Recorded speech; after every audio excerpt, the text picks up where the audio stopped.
నమస్తే, welcome to our channel. నేడు రాష్ట్రంలో నిరుద్యోగ యువతకి ఇస్తానన్నటువంటి హామీలు ఇప్పటివరకు కూడా ప్రభుత్వం దీనిపైన ఎలాంటి స్పష్టత తీసుకురాలేదు. ఏదైతే ఇవాళ మనం ఇక్కడ చూస్తూ ఉన్నామో బక్కా జడ్సన్ గారు నిరుద్యోగులకు ఇస్తానన్నటువంటి హామీలపైన ఆమరణ నిరాహార దీక్ష చేస్తూ ఉన్నాడు. ఇంతకుముందు వరకు కూడా ధర్నాలు చేసిర్రు.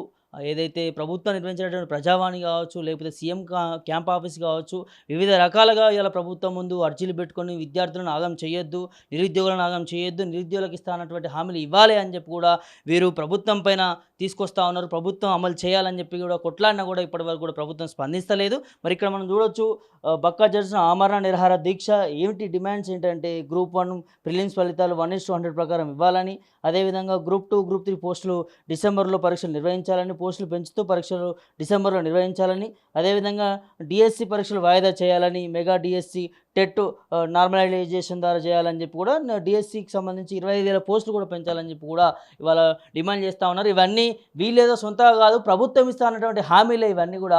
ప్రభుత్వం ఎన్నికల ముందు నిరుద్యోగులకు ఇస్తానటువంటి అన్ని హామీలు మనకి ఇక్కడ క్లియర్ కట్గా కనిపిస్తూ ఉన్నాయి. మరి ఇలా ప్రభుత్వం మర్చిపోయింది, నిరుద్యోగులను మర్చిపోయింది, నిరుద్యోగం గోసపుచ్చుకుంటా ఉన్నదని చెప్పి కూడా మనకు క్లియర్ కట్గా కనిపిస్తూ ఉంది. మరి నిన్న నుంచి కూడా బక్కా జడ్సన్ గారు దీక్షలో కూర్చున్నారు. వారితో మాట్లాడి తెలుసుకుందాం అసలు ఏం చెప్తారు, ఏంటి, మరి ఏరుకోరి తెచ్చుకున్నారు ఈ నిరుద్యోగ ప్రభుత్వాన్ని, మరి ఎందుకు ఈ తీరుగా 6 నెలల లోపలనే విమర్శ వస్తూ ఉందనేది కనుక్కునే ప్రయత్నం చేద్దాం. చెప్పండి అన్న, ఎట్లా చూస్తారు ఇలా ప్రభుత్వాన్ని? మీరు దీక్షలో కూడా కూర్చున్నా ఉన్నారు. ఇవాళ రెండో రోజు బ్రదర్. అయితే ముందుగా ఏంటంటే ఇవాళ వీడియోలలో బాగా వైరల్ కూడా అవుతుంది. ముందుగా టీజీపీఎస్సీ చైర్మన్ మహేందర్ రెడ్డి తక్షణం రాజీనామా చేయాలి. ఎందుకంటే కమిషన్ అనేది ఒక అటానమస్ బాడీ. అందులో పరీక్షలు డేట్ పెట్టినా ఏది పెట్టినా అందరితో చర్చించి అంటే వాళ్ళ కమిషన్ బోర్డు 10 మందిని ఎందుకు వేస్తారు? నువ్వు బయటలతో మాట్లాడద్దని కదా. నీకు అయితే ఇవాళది బాజాబ్తా ఒక ఎమ్మెల్సీ ఎక్కడ ఎవరు నిరాహార దీక్ష ఇంతకుముందు మీరు చెప్పిన వ్యక్తి ఎవరైతే మీరు సార్ పేరు తీసుకోరు, ఆ సార్ ఆ రోజు డేట్ల గురించి ఆయన ఇచ్చిన డేట్లు కాదా ఇది? అదే సార్ ఆ రోజు ఆయన ఒప్పుకోలేదా? ఇదే ఒక మీడియా ముఖంగా ఒక వ్యక్తి అడిగినప్పుడు ఈ డేట్లు బాగానే ఉన్నాయని చెప్పి నేను కూడా ఆ రోజు టీఎస్పీఎస్సీకి ఒక రిప్రజెంటేషన్ ఇచ్చినాను ఒప్పుకున్న వ్యక్తి, ఈ రోజు ఇచ్చిన వ్యక్తే మళ్ళీ కూర్చొని ఆయన సొంత లాభాన్ని కోసం పొలిటికల్ మోటివ్ కోసం దీక్ష చేస్తుంటే మీరు వచ్చి నన్ను ఆ వ్యక్తి దీక్ష చేస్తుండని అడుగు. కాబట్టి ఆ డేట్లు ఇచ్చారు, కరెక్టే, సంతోషము. పిల్లలు చదువుకుంటారు. అశోక్ వాటిని పోస్టులు డేట్లు ఎవరు అడిగించారు సార్? మీరు అంటే చెప్పాను నేను, ఏ టైంలో బాగుంటుంది అనేది చెప్పాను. మీరే చెప్పారు. ఓకే ఓకేనా.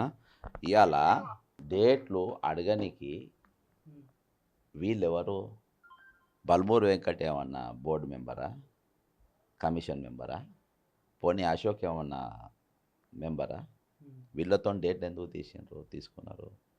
వాళ్ళతో డేట్లు మీరెందుకు పెట్టినరు అన్న ఒక కాన్ఫిడెన్షియల్గా డేట్లు పెట్టుకునే చర్చ జరిగిందంటే, అంత సాన్నిధ్యం వాళ్ళతో ఉన్నంటే, ఒక మాజీ డీజీపీ, ఒక ప్రజెంట్ చైర్మన్ వాళ్ళతో అంత సాన్నిధ్యంగా ఉంటే ఖచ్చితంగా రేపు క్వశ్చన్ పేపర్ వాళ్ళతో అమ్మని పోతుంది. ఇవాళ నాకు అర్థమైపోయిందన్న, Balmoor Venkat 1:100 1:100 1:100 no no no అని ఎందుకు అంటున్నానంటే పేపర్ అమ్ముకున్నాడు. మహేందర్ రెడ్డి గారు ఇది ఆరోపణ కాదు, నాకు మొన్నదాకా నాకు డౌట్ ఉండే, ఇవాళ క్లియర్ అయిపోయింది. మీరు మహేందర్ రెడ్డి గారు, మీరు ఒక ఎమ్మెల్సీతో, ఒక పొలిటీషియన్తో, ఒక కోచింగ్ సెంటర్ ఆయనతో మీరు ఇద్దరితో ఫిక్సింగ్ అయ్యి డేట్లు పెట్టినానంటే మీరు క్వశ్చన్ పేపర్ ఖచ్చితంగా లీక్ చేసినారు. ఖచ్చితంగా మీరు క్వశ్చన్ పేపర్ లీక్ చేసినారు. మీరు వెంటనే యూ హ్యావ్ టు రిజైన్, తీసేయాలి. అంతేకాకుండా ఎమ్మెల్సీ పోస్టుకు ఆయన వెంటనే రాజీనామా చేయాలి. ఎమ్మెల్సీ పదవిని తొలగించాలి. ఎంత ధైర్యం అండి! బాజాబ్తా మీడియాకు ఒప్పుకుంటుండ్రు. ఒక కాన్ఫిడెన్షియల్గా సీక్రెట్గా డేట్లు ఇవ్వాల్సింది పోయి ఒక బోర్డు కమిషన్ల నిర్ణయాలు కేంద్ర ప్రభుత్వం ఆర్ఆర్బీ కానీ, స్టాఫ్ సెలెక్షన్ కమిటీ కానీ, బిఎస్ఆర్బీ కానీ, బ్యాంకింగ్ వాళ్ళు కానీ ఏమైనా ఎగ్జామ్ పెడుతుండ్రా? రాష్ట్రంలో గురుకుల ఇంకా వేరే ఏమైనా పోస్టులు వస్తున్నాయా? ఆ 2 కొలీడ్ కాకుండా చూసి జాగ్రత్తగా డేట్లు పెట్టడానికి 5 కమిటీ మెంబర్లు పెట్టిండ్రు. ఒకరిద్దరిని పెట్టాలి మిమ్మల్ని. మీ అందరూ ఐఏఎస్ వివిధ శాఖలను పెట్టుకుంటారు. అసోంటి నువ్వు వాళ్ళందరినీ వదిలేసి మహేందర్ రెడ్డి గారు మాజీ director general of police, intelligence chief పనిచేసినటువంటి వ్యక్తి, ఒక ఇద్దరు మనుషులతోని ఎవరైతే ఒక పొలిటీషియన్తో, ఒక కోచింగ్ సెంటర్ నడిపేటోనితో మీరు డేట్లు మాట్లాడినారంటే అశోక్ మొన్నటిదాకా కూడా 1:100 అని చాలా రోజులు మాట్లాడలే. మన కింద్రపాకు దిగుతారని మాట్లాడాడు. అంటే వీళ్ళు మధ్యలో ఈరోజు తేడాలు వచ్చినాయి కాబట్టి ఈ విషయం బయటకు వచ్చింది. నేను ఒకటే ఈరోజు డిమాండ్ చేస్తున్నాను. అందుకని నేను దీక్షలు ఎందుకు కూర్చున్నాను, ఆయన కూర్చున్నాను ఎందుకు కూర్చున్నా అంటే నాకు ఎవరి మీద నమ్మకం పోయింది. ఇక ఎవరి మీద నాకు నమ్మకం లేదు. ఇక నిరుద్యోగులు కూడా వాళ్ళ స్పిరిట్ పడిపోకుండా, వాళ్ళ ఆత్మస్థైర్యాన్ని దెబ్బతినకుంటున్నానికి నేను కూర్చున్నా, వాళ్ళు నమ్ముతున్నాను. ఈరోజు నా ప్రథమ డిమాండ్, నాకు ఈ డిమాండ్స్ కాదు, ఇప్పుడు ఈ డిమాండ్స్ మొత్తం సర్వనాశనం చేయబోతున్న మహేందర్ రెడ్డి అనేటోడు టీఎస్పీఎస్ కుర్చీలో కూర్చున్నాక ఎగ్జామ్ ట్రాన్స్పరెంట్గా జరుగుతాయనేది నమ్మకం లేదు. ఎందుకంటే ప్రభుత్వం ఇవాళ రాగానే గత చైర్మన్ పీరియడ్లో పేపర్ లీక్ అయింది, వాళ్ళపైన ఇవాళ ఈ ప్రభుత్వం వచ్చింది. మరి అప్పుడు తప్పు జరిగినప్పుడు మరి ఇవాళ మీరు చర్యలు ఎందుకు తీసుకోలేదు? ఇవాళకి అదే స్టాఫ్ని ఎందుకు కొనసాగిస్తున్నారు? ఇవాళ దానికి సాక్ష్యం, దీనికైతే సాక్ష్యం దొరికింది కదా. మహేందర్ రెడ్డి మీతో మాట్లాడినని ఒక ఎమ్మెల్సీ చెప్పింది కదా, బాధ్యతాయుతమైన మెంబర్ ఆఫ్ ఎవరైతే రేవంత్ రెడ్డి గారు చర్చలు జరపమని పంపినారు, ఆయన్నే పంపారు కదా. గౌరవనీయుల ముఖ్యమంత్రి గారు దయచేసి మీరు ఏ గ్రూప్ ఎగ్జామ్ పెట్టకండి, ఇక 100% నమ్మకం లేదు. ఇక మీరు ఈ బోర్డు మార్చండి, ఇమీడియట్గా బోర్డు మార్చి ఈ డిమాండ్స్ ప్రకారం ఈ డిమాండ్స్ మొత్తం ఫుల్ఫిల్ చేయాలి. లేకుంటే అరే 1:50 ప్రభుత్వం 1:100 1:100 అని అంత మేము మొత్తుకుంటున్నా కానీ వాళ్ళు నో అని అంటున్నాను. ఎందుకనంటే పేపర్ అమ్మేసారు, డౌట్ ఉండే. 1000% అమ్మేసి అంతే. అందుకనే ఇస్తలేరు. ఎందుకు చెప్పన్నా, 1:50 100 వల్ల నష్టం ఏమున్నది? ఒక 50 మందికి క్వశ్చన్ పేపర్లు ఎక్కువ ఇస్తారు, షీట్లు ఎక్కువ, దానివల్ల పైసలు కడతారు, వాళ్ళు పరీక్షలు రాస్తారు, అంతే. దానివల్ల మీకు నష్టం ఏంటి? అమ్ముకున్నప్పుడే డౌట్ అన్న. ఇలా సాక్ష్యం దొరికిపోయింది అన్న. ఇవాళ నా 2వ రోజు దీక్ష, నాకు ఫుల్ బలం వచ్చింది, లేచేసి అవ్వాలే లేదు. ఇక ఎట్లా డిమాండ్స్ ఫుల్ఫిల్ కావని నేను బి చూస్తా.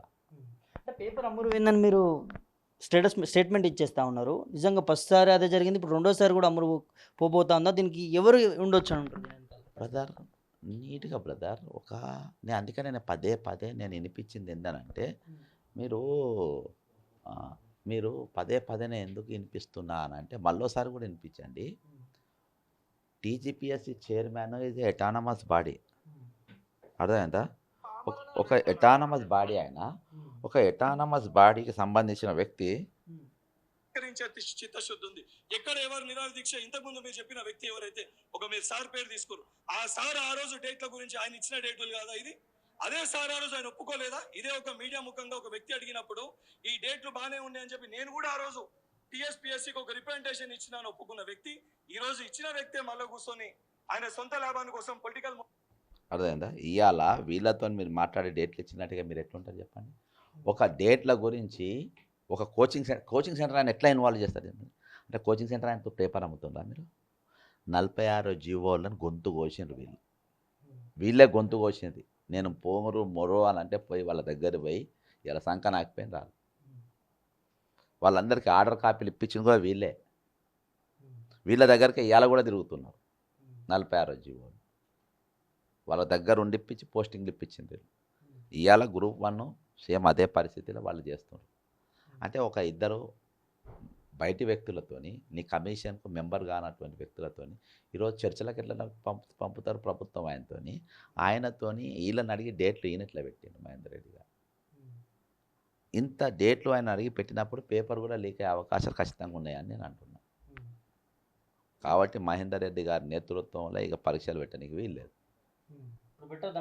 100% పోస్ట్పోన్ కాదు. ఇక పేపర్ లీక్ చేసుకున్నాం, ఇక పరీక్షలు ఎందుకబ్బా? పేపర్ లీక్లు అవుతున్న అనుమానం నాకు స్పష్టంగా ఉన్నది. ప్రక్షాళన చేస్తున్నాము, ఎక్కడ కూడా అవినీతి జరగకుండా చూసుకుంటాము, గత ప్రభుత్వం చేసిన తప్పులు మేము చేయమని చెప్తా ఉంటారు కానీ ముఖ్యమంత్రి రేవంత్ రెడ్డి. బ్రదర్, నేను నీకు రికార్డింగ్ వినిపించిన, దాదాపు అన్ని ఫోన్లలో ఉన్నాయి. నేను చెప్పింది కాదు, ఒక ఎమ్మెల్సీ చెప్పిండు.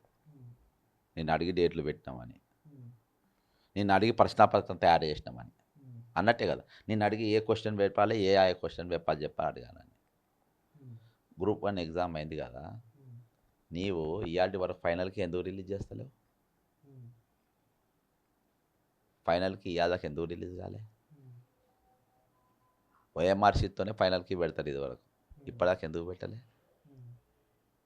అన్నీ కూడా ఇవాళ అనుమానాలకు చేస్తున్నారు. కాబట్టి నేను సబ్జెక్టు డివేట్ కాకుండా ఈరోజు మీరు ఒక ఎమ్మెల్సీతోని మహేందర్ రెడ్డి గారు ఒక ఎటానమస్ బాడీ చైర్మన్గా మీరు ఉన్నతమైన చాలా 30 లక్షల మంది విద్యార్థులు మీ పైన నమ్మకం పెట్టుకొని మీరు చేసే విధానం మీద నమ్మకం పెట్టుకొని వాళ్ళు వేలకు కోచింగ్ సెంటర్లలో ఇచ్చి రామకృష్ణ మఠంలో ఫ్రీ భోజనం లేకుంటే ₹5 భోజనం తిని ఒక్కొక్క రూమ్లో 10 మంది వండుకుంటా టైంకు తిండి తినకుండా ఈరోజు మీ మీద నమ్మకంతో పరీక్ష ప్రిపేర్ అవుతూ ఉంటే నువ్వు కోచింగ్ సెంటర్లో అమ్మి మాకు డేట్లకు గ్యాప్ ఇవ్వమంటే మీరు ఇవ్వకుండా 1:50 మేము ప్రకటిస్తామని చెప్తే ఏమన్నా అంటే లీగల్ కాంప్లికేషన్స్ అని అంటే ఏంది ఇది?